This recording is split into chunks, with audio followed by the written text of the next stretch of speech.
அன்பிற்கினிய மாணவ செல்வங்களே, உங்கள் அனைவருக்கும் காலை வணக்கத்தை தெரிவித்துக் கொள்கின்றேன். நான் முனைவர் கோ வெங்கடகிருஷ்ணன், உதவி பேராசிரியர், தமிழ்துறை, இஸ்லாமிய கல்லூரி, வாணியம்பாடி. அன்பிற்கினிய மாணவர்களே, கடந்த வகுப்பில் நாம் நாடகத்தின் தோற்றமும் வளர்ச்சியும் குறித்து பார்த்தோம். இந்த வகுப்பில் அறிஞர் அண்ணா எழுதிய வேலைக்காரி நாடகம் குறித்து பார்ப்போம். நாடகம் பார்ப்பதற்கு முன்பாக அறிஞர் அண்ணாவை பற்றி சிலவற்றை நாம் பார்ப்போம். அறிஞர் அண்ணாதுரை அவர்கள் காஞ்சிபுரம் மாவட்டத்தில் 1909ஆம் ஆண்டு செப்டம்பர் 15 நடராச முதலியார் மற்றும் பங்கார் அம்மாளுக்கு மகனாக பிறந்தார். மாணவ பருவத்திலேயே ராணி அம்மையாரை மணம் புரிந்தார். அவர்களுக்கு குழந்தை இல்லாததால் அவர் தமக்கையின் பேர குழந்தைகளை தத்தெடுத்து வளர்த்தனர். பச்சையப்பன் உயர்நிலை பள்ளியில் சேர்க்கப்பட்ட அண்ணாதுரை குடும்ப வறுமை காரணமாக பள்ளியிலிருந்து தனது படிப்பை தற்காலிகமாக நிறுத்தி கொண்டு நகராட்சி அலுவலகத்தில் உதவியாளராக சிறிது காலம் பணிபுரிந்தார். அதன் பின்பு 1934இல் இளங்கலை ஆனர்ஸ் மற்றும் அதனைத் தொடர்ந்து முதுகலை பொருளியல் மற்றும் அரசியல் பட்ட படிப்புகளை சென்னை பச்சையப்பன் கல்லூரியில் பயின்றார்.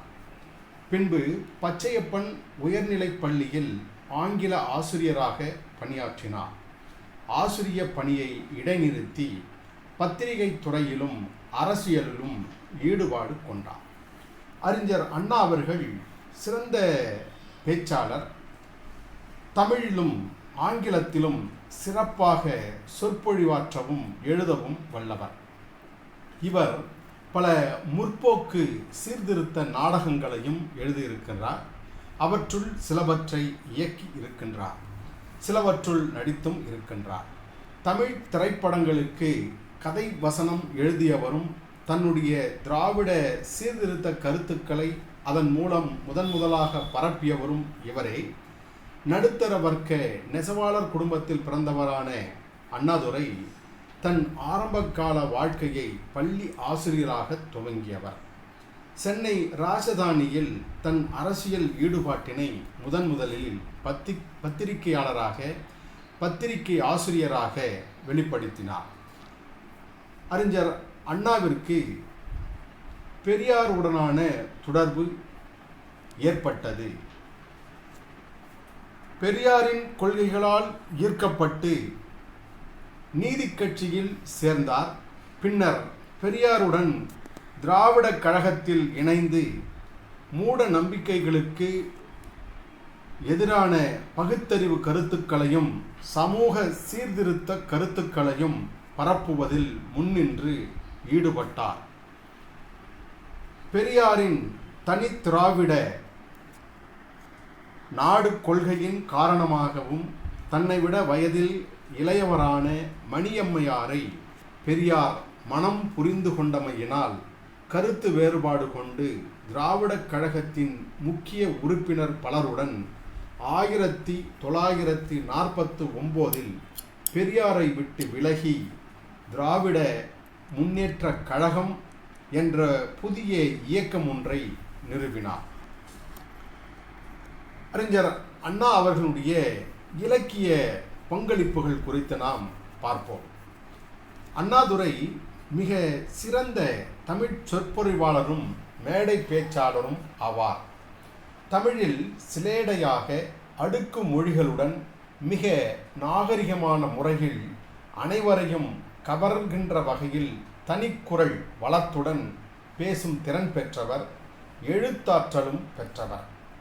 பல புதினங்களும் சிறுகதைகளும் மற்றும் அரசியல் நாடகங்களும் நாடகமாக்கம் திரைக்கதைகள் எழுதியவர். அவரே கதாபாத்திரம் ஏற்று நாடகங்களில் திராவிடர் கழக பிரச்சார நாடகங்களில் நடித்துள்ளார். திரைப்படங்களை முக்கிய பிரச்சார ஊடகங்களாக அரசியலுக்காக பயன்படுத்தியவர் அண்ணாதுரை. இவருடைய முதல் திரைப்படம் நல்ல தம்பி. இதில் முக்கிய கதாபாத்திரத்தில் கலைவாணர் என்.எஸ். கிருஷ்ணன் நடித்துள்ளார். இது ஜமீன்தாரி ஒழிப்பு முறையை வலியுறுத்தி எடுக்கப்பட்ட திரைப்படம் ஆகும். இவரின் வேலைக்காரி, ஓர் இரவு ஆகிய நாடகங்களும், தாய் மகளுக்கு கட்டிய தாலி, ரங்கோன் ராதா, வண்டிக்காரன் மகன் ஆகிய கதைகளும் திரைப்படமாக எடுக்கப்பட்டன. திராவிட அரசியலின் பிரச்சாரமாக இத்திரைப்படங்கள் திகழ்ந்தன. வேலைக்காரியில் அண்ணாதுரை அடக்குமுறையை கையாளும் நிலச்சுவார்ந்தார்கள் ஜவஹர்லால் நேரு மற்றும் காந்தியுடன் எப்படி கூட்டணி வைத்துள்ளார்கள் என்பதை விளக்குகின்ற விதமாக எடுக்கப்பட்டது. அடுத்ததாக அண்ணாதுரை அவர்களுடைய இதழியல் பணி குறித்து நாம் பார்ப்போம். அண்ணாதுரை அவர்கள் ஈவேரா பெரியாருடன் தொடர்பு ஏற்பட்டவுடன் குடியரசு இதழில் துணை ஆசிரியராக பணியாற்றினார். பின்னர் விடுதலை இதழின் ஆசிரியராக இருந்தார். 1942ஆம் ஆண்டில் திராவிட நாடு தொடங்கி அதற்கு ஆசிரியராகவும் அச்சிட்டு வெளியிடுபவராகவும் இருந்தார். பெரியாரோடு பிணக்கு ஏற்பட்ட பொழுது தமது தரப்பு வாதங்களை கூறுவதற்காக டி.எம். பார்த்தசாரதி தொடங்கிய மாலை மணி இதழில் ஆசிரியராக இருந்தார். 1956 ஜூன் 15 திமுகவிற்கென நம் நாடு என்னும் நாளிதழை தொடங்கிய போது அதன் ஆசிரியராக இருந்தார். 1963ஆம் ஆண்டில் காஞ்சி என்னும் வார இதழை தொடங்கி அதன் ஆசிரியராக இருந்தார். ஹோம்லேண்ட் என்ற ஆங்கில வார இதழை 2/6/1957 நாள் தொடங்கி அதன் ஆசிரியராகவும் இருந்தார். இப்படி பன்முக ஆற்றலாக திகழ்ந்த அண்ணாதுரை அவர்கள் முதலமைச்சரான 2 வருடத்திற்குள் புற்றுநோய் தாக்குதலுக்கு உள்ளாகி மருத்துவ பராமரிப்பில் இருக்கும் பொழுது பிப்ரவரி 3, 1969ஆம் ஆண்டு மரணமடைந்தார்.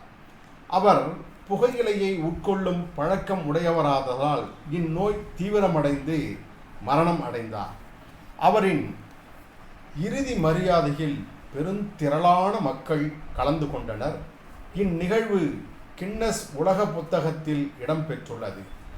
இறுதி மரியாதையில் சுமார் 1,50,00,000 பேர் கலந்து கொண்டு இறுதி மரியாதையை செலுத்தினர்.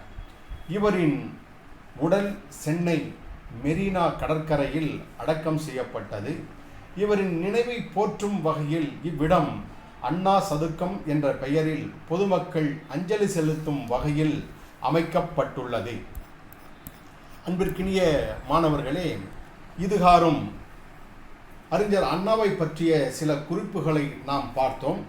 இனி வேலைக்காரி நாடகம் குறித்து நாம் பார்ப்போம்.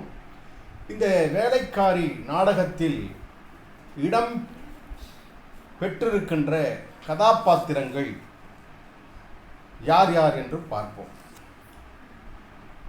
வேதாச்சல முதலியார், அவர் வட்டியூர் ஜமீன்தாரராக இந்த நாடகத்தில் வருகின்றார். சரசா என்கின்ற பாத்திரம் வேதாச்சல முதலியாரின் மகளாக வருகின்றது. மூர்த்தி என்கிற பாத்திரம் வேதாச்சல முதலியாரின் மகனாக சித்தரிக்கப்பட்டிருக்கிறது. அமிர்தம் வேலைக்காரியாக வருகின்றான். சொக்கன் வேலைக்காரனாக வருகின்றான். முருகேசன் அமிர்தத்தின் தந்தையாக இருக்கின்றார். சுந்தரம் பிள்ளை அந்த ஊரில் வாழக்கூடிய ஒருவராக விளங்குகின்றார். ஆனந்தன் என்கிற கதாபாத்திரம் சுந்தரம் பிள்ளையின் மகனாக கட்டமைக்கப்பட்டுள்ளது. மணி ஆனந்தனின் நண்பனாக வருகின்றான். முத்தாயி அமிர்தத்தின் அம்மாவாக விளங்குகின்றாள். பாக்கியம் 55 வயது மாப்பிள்ளையின் தங்கைச்சியாக வருகின்றார். இது இந்த நாடகத்தில் இடம்பெற்றிருக்கக்கூடிய முக்கிய கதாபாத்திரங்கள் ஆகும். இனி நாடகத்திற்கு செல்வதற்கு முன்பாக அன்பிற்குரிய மாணவர்களே, இந்த நாடகத்தினுடைய கதை சுருக்கத்தை பார்ப்போம். வேதாச்சல முதலியார் வீட்டுக்கு சொக்கன் துணி பார்சல் கொண்டு வருகின்றான். அதென்னது என வேதாச்சல முதலியார் கேட்க, சரசம்மா மாதர் சங்கத்தில் டான்ஸ் ஆட கேட்டிருந்த துணி என சொல்கின்றான் சொக்கன். அமிர்தத்திடம் சரசாவை அழைத்து வர சொல்கிறார் வேதாச்சலம். அமிர்தம் ஓடி வந்து சரசாவிடம் சொல்ல, என்னடி ஓட்டமும் ஆட்டமும் என எரிந்து விழுகிறாள் சரசா. ஏன் எரிஞ்சு விழுற என மூர்த்தி கேள்வி கேட்க, சரசா மூர்த்தியை பழித்து பேசிவிட்டு அப்பாவிடம் செல்கிறார். அப்பா துணிக்கு காசு சங்கத்திலேயே வாங்கி தந்திடுமா என சொல்ல, சரசா சரிப்பா என்கிறார். சுந்தரம் பிள்ளை வாங்கிய கடன் என்ன ஆட்சி என சொக்கனிடம் வேதா கேட்க, சொக்கன் அவனை அரெஸ்ட் பண்ணிடலாம் என ஐடியா கொடுக்கிறான். வேதாச்சலம் சுந்தரம் பிள்ளையை அரெஸ்ட் பண்ணிவிடுவேன் என மிரட்டி செல்ல, கையில் காசில்லாத சுந்தரம் பிள்ளை தற்கொலை செய்து கொள்கிறார். சுந்தரம் பிள்ளையின் மகன் ஆனந்தன் கையில் 2000 பணத்துடன் வெளியூர் வேலையிலிருந்து வருகிறான். வரும் வழியில் நண்பன் மணியை சந்தித்து பேசிக்கொண்டே வருகிறான். மணி கேடியான கதையை ஆனந்திடம் கூறுகின்றான். ஆனந்தன் வீட்டிற்கு வந்து பார்க்க, அப்பா சுந்தரம் பிள்ளை மரத்தில் தொங்கிக் கொண்டிருக்கிறார். அதை பார்த்து அதிர்ந்த ஆனந்தன் அப்பா எழுதிய லெட்டரை படித்து வேதாச்சலம் செய்த கொடுமைகளை சொல்லி ஒரே சொந்தத்தை இழந்துவிட்டேனே என அழுகின்றான். மாதர் சங்கத்தில் சரசாவின் நடனம் அரங்கேறி முடிக்க அமிர்தத்தை மட்டம் தட்டிய சரசா தன் செருப்பை துடைத்துவை என வீசுகிறார். இதை பார்த்த மூர்த்தி சரசாவை பணத்திமிர் பிடித்தவள் என திட்டுகிறார். ஆனந்தன் வேதாச்சலத்தை வெட்டி பழி தீர்க்க முயல மணி அவனை தடுத்து, கத்தியை தீட்டாதே புத்தியை தீட்டு, எந்த ஊர் வேதாச்சலத்தை கொண்டாடுகிறதோ அதே ஊர் வேதாச்சலத்தை திட்ட வேண்டும், அழிக்க வேண்டும், அதற்கு யோசி என்கிறான். ஆனந்தன் யோசிக்கின்றான். வேதாச்சலம் வீட்டில் முனியாண்டி என்பவன் தர வேண்டிய கடன் பற்றி பேசுகிறார்கள். அமிர்தத்தின் தந்தை முருகேசன் அமிர்தம் மாப்பிள்ளைக்கு வயசாயிடுச்சு, கட்டிக்க மாட்டேன் என்று சொன்னதை வேதாச்சலத்திடம் கூறுகிறான். வேதாச்சலம் அமிர்தத்தை அதட்டி அறிவுரை சொல்கின்றான். அமிர்தம் சரசாவிடம் தன் கஷ்டத்தை சொல்லி அழ, நீ என்ன பெரிய மகாராணியா, கிழவனை கட்டிக்க மாட்டியா, தகுதிக்கு தகுந்தாப்புல ஆசைப்படு என்று அதட்டுகிறாள் சரசா. மூர்த்தியோ அமிர்தத்திற்கு ஆதரவாக பேசி கல்யாணத்தை நிறுத்த ஒரு ஐடியா கொடுக்கிறான். மாப்பிள்ளை வீடு பெண் பார்க்க வருகிறார்கள்.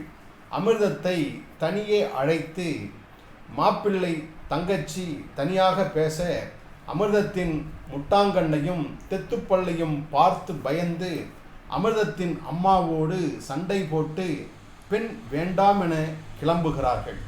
நடந்ததை மூர்த்தியிடம் தெரிவிக்கிறாள் அமிர்தம். மூர்த்திக்கு அமிர்தம் மீது ஒரு கண். உனக்கு இந்த வீட்டில் யார் மேலேயாவது ஆசை இருக்கா என கேட்க சரசா வர, அமிர்தம் சரசாவிடம் வழக்கம் போல திட்டு வாங்கி கொண்டு கிளம்புகிறார்.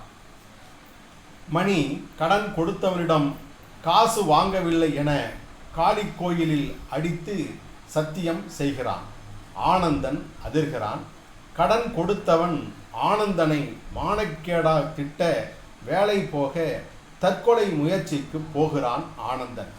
அதை கண்டு மணி புத்திமதி சொல்லி, வேதாச்சலத்துக்கு காளியின் அருள் கிடைத்துள்ளது, ஜமீனாக வேதாச்சலம் உயர்ந்துள்ளான் என்றதும் காளி கோயிலுக்கு செல்கிறான் ஆனந்தன்.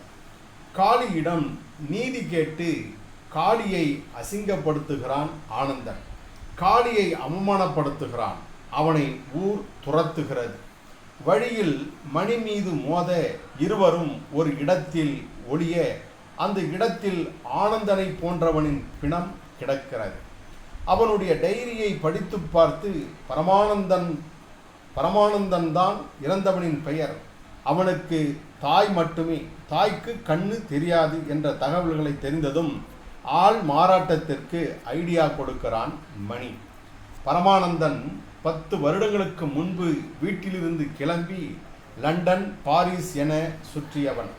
அவன் அம்மாவிற்கு கண் ஆபரேஷன் என தெரிந்ததும் ஊர் திரும்பியுள்ளான். அவனிடம் அதிக வைர நகைகள் உள்ளதை நோட்டமிட்ட யாரோ அவனை போட்டு தள்ளி இருக்கிறார்கள். அதை மணியும் ஆனந்தனும் பயன்படுத்தி கொண்டு பரமானந்தனின் தாயாரிடம் செல்கிறார்கள். பரமானந்தனின் தாயார் அவனை பார்த்து மகிழ்கிறாள். மணியை யார் என்று விசாரித்து பரமானந்தனின் நண்பன் என்றதும் சந்தோஷம் என சொல்லி பரமானந்தனுக்கு வேதாச்சலம் மகள் சரசாவை கட்டி வைக்கலாம் என முடிவெடுத்துள்ளேன் என தாயார் சொல்ல மணி மகிழ்கிறான். தேநீர் விருந்துக்கு வேதாச்சலத்துக்கும் அவள் மகள் சரசாவுக்கும் அழைப்பு எழுதுகிறான் மணி. ஊரிலேயே பணக்கார குடும்பம் பரமானந்தனின் குடும்பம் என்பதால் சம்மதிக்கிறான் வேதாச்சலம். தேநீர் விருந்தை ஆனந்தனும் மணியும் எப்படியோ சமாளிக்கிறார்கள். சில நாட்களில் பரமானந்தனுக்கும் சரசாவுக்கும் திருமணம் நடந்து முடிகிறது. வேதாச்சலத்தை பழிவாங்கும் படலங்களை, அதாவது திட்டங்களை பரமானந்தனிடம் எடுத்துரைக்கிறான் மணி. சரசா அமிர்தத்தின் மூஞ்சியில் எச்சில் ஆப்பிளை தூக்கி வீசுகிறாள். பரமானந்தனின் கார் வருகிறது. திட்டம் போட்டது போலவே சரசாவை கொடுமைப்படுத்துகிறான் பரமானந்தன். மூர்த்தி அமிர்தாவிடம் தன் காதலை தெரிவிக்கிறான். அடுத்த சில நேரத்தில் அமிர்தாவிடம் தவறாக பேசுகிறான் பரமானந்தன். அந்த இடத்திற்கு வந்த சரசா வழக்கம் போல அமிர்தாவை அதட்டுகிறாள். என்ன நடந்தது என வினவ அமிர்தா நடந்ததை சொல்ல சரசா அதற்கும் அமிர்தாவையே பழி சொல்கிறார். மூர்த்தி பரமானந்தத்தை எச்சரிக்கின்றான். மூர்த்தி அமிர்தா காதல் விவகாரத்தை வேதாவிடம் சொல்ல முற்படுகிறான் பரமானந்தன். வேதாவிடம் மூர்த்தியும் வேதாச்சலத்திடம் மூர்த்தியும் அமிர்தாவும் கொஞ்சி குழாவும் காட்சியை காட்டுகிறான் பரமானந்தன். இதனால் பரமானந்தத்தின் திட்டம் போட்டபடி மூர்த்திக்கும் வேதாச்சலத்திற்கும் சண்டை வருகிறது. அமிர்தாவை டச்சு கிச்சு பண்ணியிருந்தா சொல்லு, காசு கொடுத்து ஊரை விட்டு துரத்திடலாம் என சொல்ல வாழ்ந்தா அமிர்தாவோடு தான் வாழ்வேன் என வீட்டை விட்டு வெளியேறுகிறான் மூர்த்தி. அமிர்தாவை பார்க்கச் செல்கிறான் மூர்த்தி. வேதாச்சலம் திட்டியதால் முருகேசன் அமிர்தாவை வெட்ட கிளம்புகிறான். மூர்த்தி சென்னை கிளம்பி நண்பர்கள் உதவியுடன் அமிர்தாவை திருமணம் செய்து கொள்ள முடிவெடுக்கின்றான். அமிர்தா தன் வீட்டிற்கு போக அங்கு கோபத்தோடு அமர்ந்திருக்கிறார் முருகேசன். நண்பர்கள் சொன்ன ஐடியா படி இரவோடு இரவாக அமிர்தத்தை சொந்த ஜாதியை சேர்ந்தவனுக்கு கட்டி கொடுக்க முற்படுகிறான் முருகேசன். வீட்டை கொளுத்துகிறான். வீட்டிலிருந்து அனைவரும் எரிந்து சாம்பலாகிவிட்டதாக சென்னை நண்பர்களின் உதவி கிட்டாத மூர்த்தியிடம் சொல்கிறார்கள். பிறகு மூர்த்தி குரு ஹரிதாஸ் ஆசிரமத்தில் சேர்கிறான். பரமானந்தன் வேதாச்சலத்திடம் சண்டை போட்டுக்கொண்டு மேலும் கடுப்பேற்றிவிட்டு சரசாவை தன்னுடன் அழைத்து செல்கின்றான். மூர்த்தி இருக்கும் ஆசிரமம் பெண்களுடன் கூத்தாடும் ஆசிரமம் என தெரிந்ததும் ஹரியை கொன்றுவிட்டு ஆசிரமத்து ஆட்களிடம் சிக்கிக்கொள்கிறான் மூர்த்தி. எரியும் வீட்டிலிருந்து தப்பி வந்த அமிர்தம் பழங்கள் உள்ள லாரியில் ஏற லாரிக்காரர் அவளுடைய கதையை கேட்டு பரிதாபப்பட்டு பழங்கள் விற்க அனுப்புகிறார். சரசாவை தனது குடிசை வீட்டுக்கு அழைத்துச் சென்று வேலை வாங்கி கொடுமைப்படுத்துகிறான் ஆனந்தன். தோட்டத்தில் உள்ள காய்கனிகளை பறித்து மார்க்கெட்டில் விற்றுவா என சரசாவை அனுப்புகிறான். அமிர்தம் பழக்கூடையை எடுத்துக்கொண்டு வீதி வழியே விற்றபடி வருகிறான். அமிர்தத்தை பாலு முதலியார் தூக்கிச் செல்கிறார். டாக்டரிடம் செல்கிறார்கள். பாலு முதலியார் தன் மகள் சுகதத்தை இழந்த சோகத்தில் பைத்தியமானதால் அவருடைய பைத்தியத்தை அமிர்தத்தை வைத்து சரி செய்கிறார் டாக்டர். அந்த பணக்கார முதலியார் அமிர்தத்தை தன் மகளாகவே வளர்க்கிறார். மணி வேதாச்சலத்தால் ஊரை விட்டு போன ஒரு பெண் அரிய ஆசிரமத்தில் சுந்தரகோஷாக இருந்ததை சொல்ல பரமானந்தன் சென்னையில் அமிர்தம் பணக்காரியாக இருந்ததை சொல்கிறான். மூர்த்தி கைது செய்யப்படுகிறான். வழக்கு கோர்ட்டுக்கு வருகிறது. வடநாட்டு வக்கீலாக பரமுவும் அவனின் வேலையாளாக மணியும் மாறுகிறார்கள். சுந்தரகோஷ் பெண் வேடமிட்டு ஹரியுடன் உல்லாசமாக இருந்ததால் தான் இந்த கொலை நடந்தது என்று விளக்குகிறார் வடநாட்டு வக்கீல். பல வருடங்களுக்கு முன் ஜெயிலிலிருந்து தப்பிய பண்டாரி பக்ரிதான் ஹரி ஹரதாஸ் என தெரிய வருகிறது. இந்த வழக்கிலிருந்து விடுதலையான மூர்த்தியிடம் வடநாட்டு வக்கீல் பாலுவின் மகளை கல்யாணம் செய்து கொள்ள சொல்கிறார். அடையாளம் மாறிப்போன சுகிர்தமும் மூர்த்தியும் பாலு வீட்டில் சந்தித்து கொள்கிறார்கள். மூர்த்திக்கும் சுகிர்தத்திற்கும் திருமணம் நடக்கிறது. ஆனந்தன் நடந்த அத்தனை உண்மைகளையும் கூறுகிறான். அனைவருடைய வேடமும் கலைகிறது. வேதாச்சலம் மனம் திருந்துகிறார். ஒன்றே குலம் ஒருவனே தெய்வம் என்கிறார். அன்பிற்குரிய மாணவ செல்வங்களே, இதுகாரும் நாம் அறிஞர் அண்ணாவினுடைய வேலைக்காரி நாடகத்தை சுருக்கத்தை பார்த்தோம். இந்த கதையை ஒவ்வொரு காட்சியாக வரக்கூடிய வகுப்புகளில் நாம் தொடர்ந்து காண்போம். அதுவரை உங்களிடம் விடைபெறுவது பேராசிரியர் வெங்கடகிருஷ்ணன். நன்றி, வணக்கம்.